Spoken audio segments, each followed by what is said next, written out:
Hello, my name is Russell Myers. Welcome to Issues Unite. So I hear people speak out all the time against social support programs such as food stamps. This is not the first time that I have spoken on this subject, but let me explain it again. Social support programs only exist because of the failures of capitalism. Workers being underpaid, jobs laying workers off, lack of jobs, things like this are what led to the creation of social support programs in the first place. Something to understand is that the funding for support programs is, and always has been, a socialist concept. While these programs help the poor, the victims of a capitalist system, the capitalists benefit from these programs.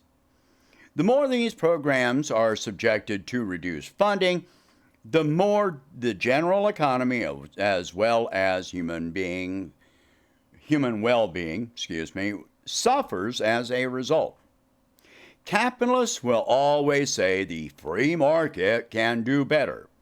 Never mind that the free market led to the necessity of these programs.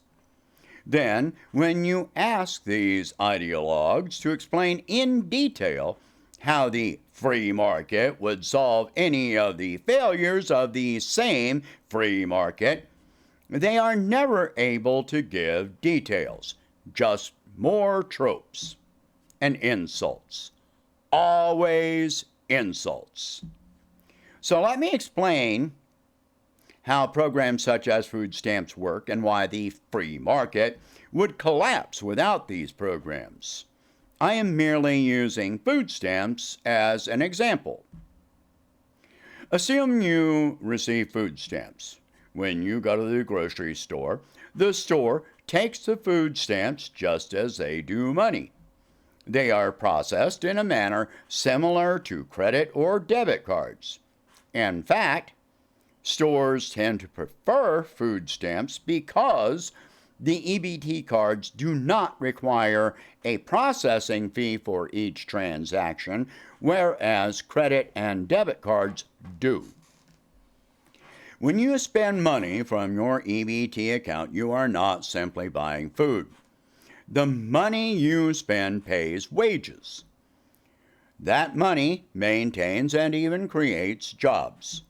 You are paying the manager, the cashier, the stock people, the housekeepers, the maintenance people, lots of truck drivers, warehouse personnel, food processing workers, farmers and farm workers, ranchers, farm equipment sales and repair people, fertilizer sales and production jobs, dock workers, maritime sailors, and the list goes on and on. Each of those jobs represents a consumer and taxpayer. Those people, because of their wages, also buy goods and support the system, as in the last paragraph. They also buy homes, cars, clothes, go to movies and restaurants. Their taxes pay for more jobs: teachers, janitors, textbook writers and publishers, maintenance people, cafeteria workers, road construction and repair, health department workers, police, fire departments, jails, prisons, the entire military structure, the forestry service, FEMA, and much, much more.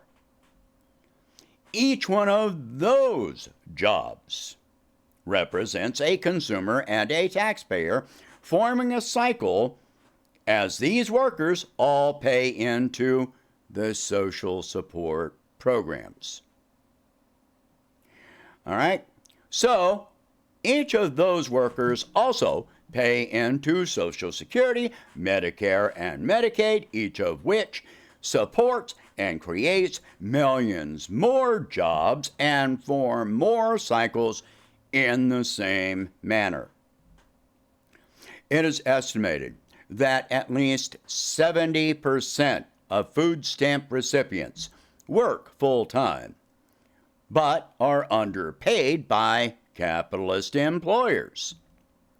Social support programs cannot require a worker to work overtime or multiple jobs to receive benefits.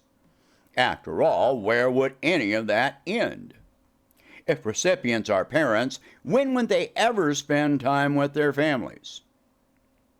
In addition to all of this, it is primarily capitalist corporations that collect the majority of profits generated from this system. When most social support recipients work full-time for capitalists, this means that this system acts as an extensive program to subsidize corporate profits, enabling these corporations to perpetuate low wages, making people eligible for social support programs. Capitalism and the free market are what mandated the creation of these social support programs. Capitalism cannot offer a solution to solve the problems which have been created by the free market. I will remind you that prior to Franklin Delano Roosevelt, we had a free market system which left the majority of Americans working 14 hours a day, 6 days a week, and still living in poverty. Millions died from malnutrition and illness, and if you became disabled as a result of your employment, there was no plan B. In many cases, employers own your housing, and if you were injured on the job, you were left immediately homeless. Then you had company stores and were paid in proprietary scrip, which could not be traded for currency. So if you were fired, you were also left with no money, no matter how much scrip you may have saved. If you had a family, they were also left homeless and destitute. That is the free market. When you consider all of the jobs maintained and created through social support programs, you come to the realization that without these programs, tens of millions of jobs would cease to exist. This would bring the economy to a crashing halt. When capitalists speak of privatizing social support programs, what they really refer to is public subsidization of corporate profits, driving up the cost of the programs which they have created the need for. Otherwise, they refer to eliminating all funding for these programs, leaving services such as education available only to the wealthy and privileged. This would also leave things like food and housing only available to the wealthy and privileged. If you disagree, that's fine. You can respond to this, but do so with a rational and detailed explanation of how the free market can solve these issues. Don't give me links to anything. Tell me in your own words how this would work. Do not respond with ideology or insults. Show me that you have the ability for critical thinking. I am completely willing to hear opposing views as long as they are rational. Ideology and insults are not rational. All right? So share this video. Talk about these subjects. If you can, please donate whatever you can to help expand this channel and my presidential campaign. And I will catch you in the next one. Thank you very much for watching.